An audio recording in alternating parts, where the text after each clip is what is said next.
Assalamu alaikum for class beta. Today we are going to do the remaining last part of our chapter characteristics of living things.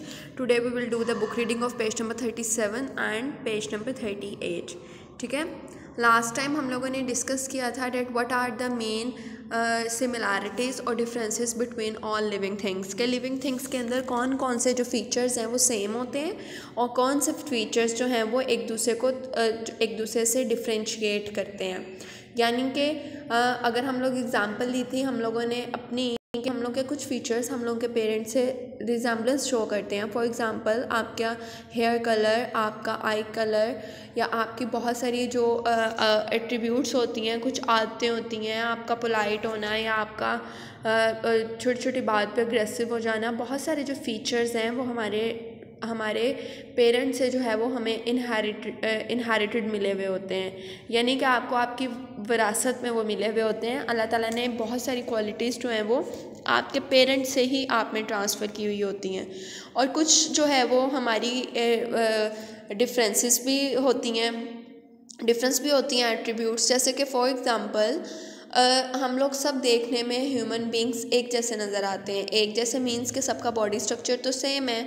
For example सबके 2 हाथ हैं, 2 पाँव हैं, 2 legs हैं, लेकिन हम लोगों की हाइट डिफरेंट है एक दूसरे से। हम लोगों का जो साउंड की टोन है वो डिफरेंट है एक दूसरे से। इसके अलावा हम लोगों के जो बालों की लेंथ है वो डिफरेंट है एक दूसरे से।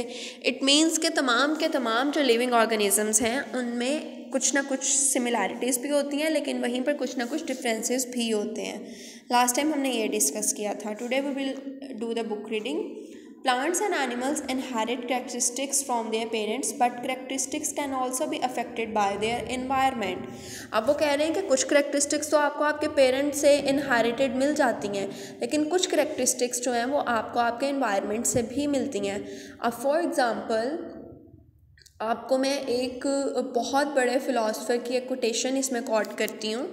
उन्होंने कहा था कि आप मुझे जो है वो डजन्स ऑफ चाइल्ड दें, यानी कि बच्चे दें, और आप मुझे उन सबको प्रोफेशन बता दें कि आप उन्हें कल को क्या देखना चाहते हैं। मतलब कि आने वाले फ्यूचर में अगर आपको किसी को डॉक्टर बनाना है, किसी को लॉयर बनाना है, इवन कि किसी को थीफ भी बनाना है, तो इसके लिए मैं आफ्टर 20 ईयर्स आपको वो स्टूडेंट्स जो से हैं वो आपको उन्हीं प्रोफेशन में दूंगा।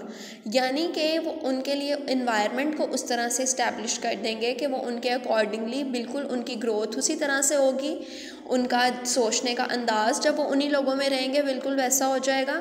तो इट मीन्स कि हमारी जो 50% ऑफ कैरेक्टरिस्टिक्स हैं वो तो हमें अपने पेरेंट्स से मिलती हैं इनहेरिटेड, लेकिन कुछ कैरेक्टरिस्टिक्स यानी कि बहुत सारी बातें हम लोग अपने इन्वायरमेंट से भी सीखते हैं, यानी कि जो कुछ आपके इर्द गिर्द हो रहा होता है। ठीक है, now we will move toward the page number 38। In page number 38 our first heading is life cycle of flowering plant के फ्लावरिंग प्लांट का लाइफ साइकिल के बारे में बेटा हमने लास्ट टाइम डिस्कस किया था कि ज़िंदगी के कंप्लीट चक्कर को हम लोग लाइफ साइकिल कहते हैं। अब फॉर एग्जांपल यहाँ पर आपके पास एक पिक्चर है। यहाँ से पहले मैं आपको इसकी डिस्क्रिप्शन बताती हूँ कि आपके पास कोई भी एक जो प्लांट होता है सबसे पहले उसकी जो ग्रोथ है या उसकी रिप्रोडक्शन है वो कहाँ से स्टार्ट होती है? फर्स्ट स्टेप से, डैट इज़ सीड। क्या आपने कुछ उगाना भी होता है तो सबसे पहले हम लोग सीड को ही जो है वो ज़मीन के अंदर बोते हैं ना। तो जब आप उसे वाटरिंग करते हैं तो जर्मिनेशन ऑफ सीड होती है। जर्मिनेशन ऑफ सीड मींस कि उसमें से रूट्स और शूट्स बनना शुरू हो जाती हैं, यानी कि वो ग्रो करना शुरू हो जाता है। आफ्टर सम टाइम यहाँ पर देखें रूट्स हैं, सेकेंड स्टेप में आपको शूट यानी कि लीव्स भी नज़र आ रहे हैं। फिर वो ग्रो करता है और एक कंप्लीट एडल्ट प्लांट बन जाता है। और उस कंप्लीट एडल्ट प्लांट के ऊपर जब दोबारा से फ्रूट का प्रोसेस आता है, यानी कि फ्रूट बन जाता है, ये उसके ऊपर फ्रूट लग गया। ठीक है, तो जब ये यहाँ पर फॉर एग्जांपल ये फलियाँ होती हैं, ये उसकी आपको डायग्राम या एग्जांपल दी गई है। तो यहाँ पर अब इस फ्रूट के अंदर सीड्स होते हैं, यहाँ पर आपको सीड्स नज़र आ रहे हैं, और वो सीड्स जब हम दोबारा से ज़मीन के अंदर जो है वो ग्रो करवाते हैं उन्हें, तो वो दोबारा से यही साइकिल चलना शुरू हो जाता है। So this is the complete life cycle of flowering plant. Here I have some pictures to show you.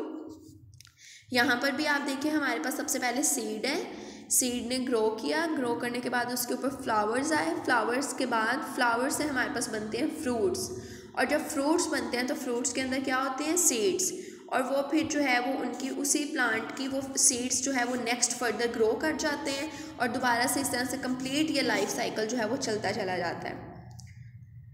यहाँ पर भी ये भी आपके पास एक लाइफ साइकिल जो है वो फ्लावरिंग प्लांट का दिखाया गया। अब फ्लावरिंग प्लांट का जो लाइफ साइकिल है उसमें रिप्रोडक्शन कैसे होती है, रिप्रोडक्शन मीन्स कैसे कौन से प्रोसेसेस होते हैं जिनकी वजह से वो जो है वो अपने ही जैसे न्यू यंग वंस को बर्थ देते हैं। फ्लावरिंग प्लांट्स की जब हम बात कर रहे हैं तो फ्लावरिंग प्लांट में बेटा पॉलिनेशन का जो प्रोसेस होता है ना वो बहुत अहम होता है। अब पॉलिनेशन का प्रोसेस क्या होता है, this is the first step toward the reproduction of plant. अब आपको पता है प्लांट्स में जो फ्लावर्स होते हैं ना उन फ्लावर्स के ऊपर भी मेल और फीमेल पार्ट होता है। अब वो मेल और फीमेल पार्ट की जब आपस में फर्टिलाइजेशन होती है तो हम लोग ये कह देते हैं कि पॉलिनेशन का प्रोसेस हुआ है। और जब पॉलिनेशन का प्रोसेस को आगे प्रोसीड किया जाता है तो हमारे पास जोन से हैं वो फ्लावर्स, फर्दर फ्लावर्स बनते हैं, फ्रूट्स लगते हैं और उनके ऊपर इस तरह से यानी कि life cycle of plant start हो जाता है। अब जैसे फॉर एग्जांपल यहाँ पर आप देख रहे हो दोनों फूल आपको सेम एक जैसे दोनों फ्लावर्स नज़र आ रहे होंगे, इनमें डिफरेंस कोई भी नहीं होता। एक ही फ्लावर के ऊपर आपके पास ये जो इंटरनल पार्ट है इसे हम लोग जिस पर ओव्यूल लिखा हुआ है इसे फीमेल पार्ट बोल देते हैं, और जो इसके साइड्स पर ये आपको येलो कलर की स्ट्रिप्स नज़र आ रही है ना डॉटेड, इन्हें हम लोग जो उनसे हैं वो मेल पार्ट बोल देते हैं। तो अब पॉलिनेटर यानी कि जो इंसेक्ट्स होते हैं, हनी बीज होती हैं या डिफरेंट किस्म के मॉस्किटोस होते हैं, जब वो एक प्लांट से दूसरे प्लांट के ऊपर जाते हैं ना तो उनके जो फेदर्स होते हैं या आप उनके जो विंग्स होते हैं, फेदर्स तो नहीं कहेंगे हम, इवन के जो फेदर्स पे जो स्पैरोज वगैरह बैठती हैं या जो इंसेक्ट्स होते हैं जो उनके विंग्स होते हैं उनके साथ ये जो पोलन होते हैं ना यानी कि ये जो आपको येलो कलर के डॉट्स नज़र आ रहे हैं वो अटैच हो जाते हैं और वो जैसे ही जाके दूसरे प्लांट पे बैठते हैं तो वो जब उसके जो पॉलन है ना उनके विंग्स के साथ उतर कर यहाँ पर प्लांट के ऊपर गिर जाते हैं और पॉलिनेशन का जो प्रोसेस है वो स्टार्ट हो जाता है। ठीक है, ये बहुत सिंपल सी एग्जांपल है, इसमें आपने कंफ्यूज बिल्कुल नहीं होना। Now we will do the book reading. The adult plant has, एक अडल्ट प्लांट के अंदर अब क्या क्या होता है, roots, stems, leaves and seeds, but it also bears flowers. In the some plants the flowers develop into fruit which contains seeds। अब वो कह रहे हैं कि जो फ्लावर्स होते हैं ना, कुछ प्लांट्स के ऊपर फ्लावर्स होते हैं कुछ के ऊपर नहीं होते, जैसे कुछ को हम लोग फ्लावरिंग प्लांट बोलते हैं, कुछ को नॉन फ्लावरिंग प्लांट्स बोलते हैं। तो वो कह रहे हैं कि जिनके अंदर फ्लावर्स होते हैं ना, फ्लावर्स डेवलप इनटू फ्रूट, वो फ्लावर्स ही फ्रूट्स बनते हैं और फिर उनके अंदर क्या होता है, सीड्स होते हैं। अब सीड देखें कन्वर्ट हुआ, जर्मिनेशन ऑफ सीड होगी, जर्मिनेशन ऑफ सीड में सीडलिंग का प्रोसेस हुआ और सीडलिंग के प्रोसेस के बाद जो है ये अडल्ट प्लांट बन गया हमारे पास, और अडल्ट प्लांट जो सा है वो कन्वर्ट हो गया फ्रूट विद द सीड्स में। ठीक है, now we will do the last part of the book reading. Non flowering plants go through similar stages but their seeds are not covered like those of flowering plants. Some plants complete their life cycle in few weeks and other take many years. अब वो कह रहे हैं कि जैसे जो flowering plant का life cycle तो आपको ये दिखाया गया है ना, नॉन फ्लावरिंग प्लांट्स जो से वो भी सिमिलर स्टेजेस ही होती हैं उसमें, लेकिन उसमें बस फ्लावर्स नहीं होते हैं। ठीक है, और do you know some seeds can last a long time before they germinate. In the mid-1990s, the Chinese lotus plant grew from the seed that was around 1400 years old। अब वो कह रहे हैं कि जब आपने कोई प्लांट ग्रो करवाना होता है ना तो हर सीड का अपना एक जर्मिनेशन टाइम होता है कि वो कितने अरसे तक आप उसे महफूज कर सकते हैं और कितने अरसे तक वो इस काबिल होता है कि वो न्यू प्लांट को ग्रो कर सके। अब वो आपको ये बता रहे हैं कि 1990s में एक चाइनीज़ लोटस जो है वो एक फ्लावरिंग प्लांट है, उसे उन्होंने कितने साल पुराने बीज से उगाया, 1400 ईयर्स, 1400 साल पुराने जो है वो एक बीज की मदद से, एक सीड की मदद से उन्होंने पूरे प्लांट को ग्रो किया था।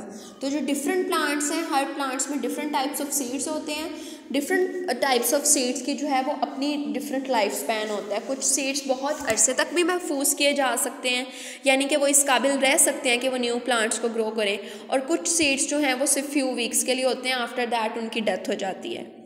Now here I have some pictures of non flowering plants. ये देखो, अब ये आपने इस तरह के जो से प्लांट्स हैं वो यूजुअली हिली एरियाज़ में होते हैं कि उनके ऊपर वो सिर्फ ग्रीन ग्रीन आपको पूरे प्लांट्स ही नज़र आ रहे होते हैं, उनके ऊपर कोई फ्लावर नहीं होता, फ्लावरिंग प्लांट्स वो नहीं होते हैं। These are also the examples of non flowering plants.